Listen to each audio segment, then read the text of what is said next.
हजरत इमाम हुसैन रज़ी अल्लाह ताला अन्हु के भाई हैं हजरत मोहम्मद बिन हनफिया। माँ की तरफ से फर्क है, बाप की तरफ से सके हैं। आपस में कोई उलझाव हो गया, शक्करंजी हो गई, 3 दिन गुजर गए।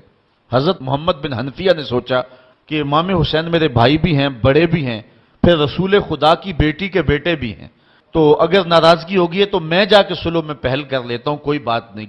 घर से चले, रास्ते में हुजूर का यह फरमान याद आया कि जो 2 मोमिन आपस में उलझ पड़े, जो सुलह में पहल करेगा वो जन्नत में पहले जाएगा।